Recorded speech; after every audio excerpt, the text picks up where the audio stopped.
So what if the reason we could never lose weight had nothing to do with our training or nutrition? What if it had to do with something that was in your mind? A belief, something that you have been telling yourself your entire life. This is something that I noticed many times when I used to work as a personal trainer and nutritionist. Now, I have had all of these beliefs myself. I'm not perfect. I have many bad beliefs that I still work on to this day. That is also why I'm doing this video. So in today's video, we're gonna go through the top beliefs that are going to keep you overweight, out of shape, your entire life. If you do have any of these beliefs, I can almost guarantee that it's going to be extremely hard for you, almost close to impossible, to actually get to the shape that you want to get into. We will then find a solution on how to actually beat these beliefs as well. A belief is more than just a thought or an idea.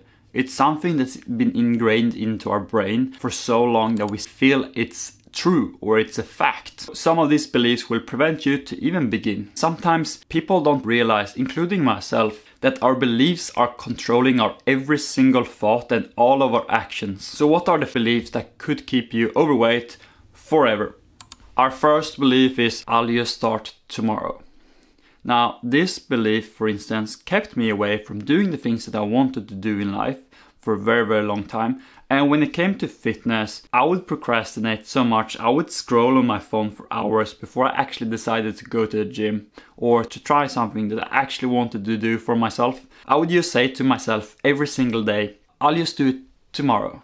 Eventually, when tomorrow actually came, I would say the same thing again.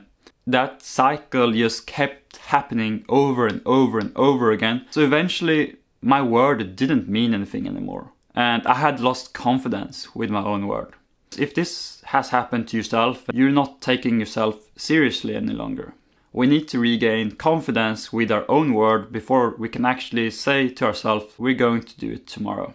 You need to start at level 1. Level up gradually. Let's say that I have said to myself for a very long time that I'm gonna go to the gym or I'm gonna go work out. What I do instead, I start at level 1 with just going for a walk the first day, or doing something that's super easy before throwing myself into level 100. The next day I do level 2 and then the level 5 and then level 10 and eventually I got to level 50, and now going to the gym almost seems quite easy because I have had the workout at home. Now all of a sudden I feel ready. I have regained confidence with my own word.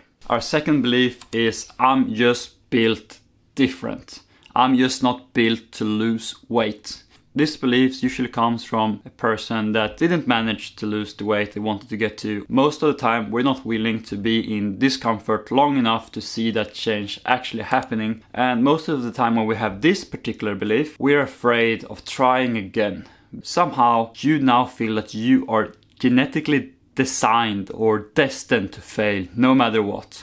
And therefore, what's going to happen then is that you're not even going to attempt to try, because it's so much easier now to blame your genetics rather than actually trying to begin with, because you think that somehow you're different than everyone else. This is something I've been hearing all the time. I can eat like nothing. It's impossible for me to lose any weight. I see other people, they're eating so much and they're not putting on any weight. But as soon as I eat, I put on so much weight. Don't get me wrong, because there's some truth to this belief. And that is that everyone is different and everyone has different metabolism. Some genetics are just designed to put on more weight. It is 100% the case. However, the dangerous thing with this belief is that sometimes it will prevent you from even trying to lose weight. Here's the truth. No one is ever stuck. We can change if we actually try hard enough. Our metabolism can go faster and slower depending on our habits. The best way I have found to actually overcome this one is firstly to then look at people that have very similar genetics to you and see if there's one person out there that managed to do it, that managed to get into the shape that they wanted to get into. Then all of a sudden you see that it is actually possible. And the second thing I've found to actually beat this belief, this genetic belief, this is something that I saw that Joe Rogan used to say. Imagine that you are the hero of your own movie. What would the hero actually do? Because most of the time the hero would never ever give up and he would never ever stop trying. And if this one didn't really work for you, what I used to do when I wanted to put on muscle, for instance, I used to ask myself the question, what would Arnold Schwarzenegger do right now? Because I looked up to Arnold. If there's someone that you look up to, just try to ask yourself the question, what would that person do right now? Number 3. I have tried every single little thing, but nothing works for me. This is probably the ultimate cope-up. This is the most rubbish belief there is, pretty much, because it's impossible to try every single little thing. Most of the time when you're saying this, you have tried a lot of things, so you have actually tried, but you haven't tried the right things.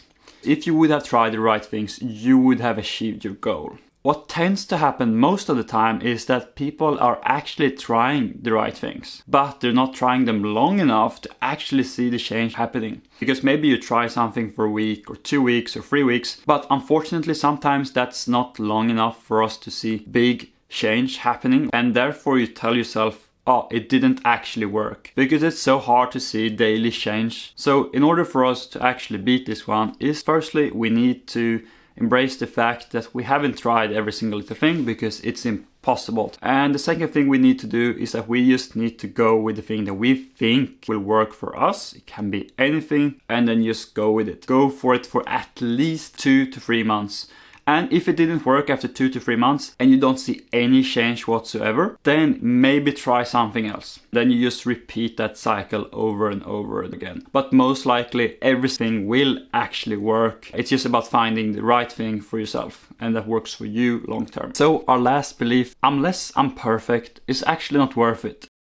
It's not worth to put myself through this pain or try to even get in shape to begin with. What's the point? And this is an all or nothing mentality where you think to yourself, oh, I have to be perfect. The reality is that perfection doesn't even exist, and striving for perfection will just make sure that you're feeling like shit. You always just want to start no matter what. And even if it's just a very, very, very small step and you do something tiny, like I said, like you're leveling up gradually, it's going to be the best thing you can do for yourself. A year from now, you'll see that you have made a massive change. If you stick to it or you apply progressive overload every single day, you're becoming just a little bit better. So the sooner you let go of this all or nothing mentality, the sooner you will start making real progress. I wanted to hear if there's any beliefs out there that you have found to be very useful, not only for fitness and losing weight and getting into shape, but other beliefs that you have managed to beat that's helped you in life.